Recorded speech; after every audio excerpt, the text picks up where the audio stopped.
Bonjour, je m'appelle Octavia Ionescu, j'ai 25 ans et je suis en première année de thèse au sein du laboratoire parisien de psychologie sociale de l'université Paris 8. Mes travaux s'intéressent au voyage mental-temporel collectif et à la perception d'anomie.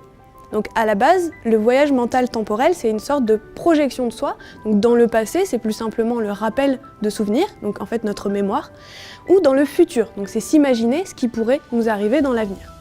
Moi, mes travaux, ils s'intéressent au voyage mental-temporel collectif. Donc ce que je viens de vous décrire, en fait, est transposé au niveau collectif, social de l'identité. Dans ma thèse, j'étudie ce qui se passe quand ce présent est perçu comme n'ayant plus de repères, de normes, de systèmes régulateurs.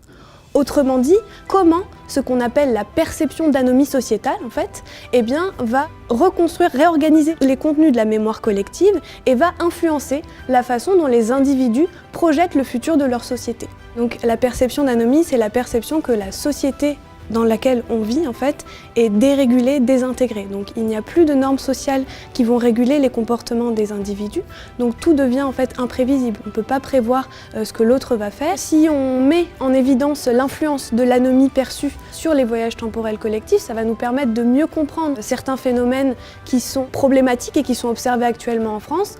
D'une part, une mémoire collective en crise, avec des reconstructions du passé dangereuses, par exemple le négationnisme. D'autre part, des positions, des comportements qui tendent à s'extrémiser de plus en plus et qui trouvent en réalité souvent leur source dans des reconstructions du passé national sélectives et des projections du futur qui sont angoissantes. Je tiens bien sûr à remercier chaleureusement l'Observatoire B2V des mémoires qui m'a fait confiance en investissant dans mon projet et qui me met dans les meilleures conditions pour que je puisse mener mes recherches. Je vous donne rendez-vous dans 3 ans avec ma thèse qui sera reliée, toute belle, etc. Voilà, donc j'espère que j'aurai atteint tous les objectifs que je me suis fixés, les objectifs que j'ai communiqués à l'Observatoire B2V des mémoires.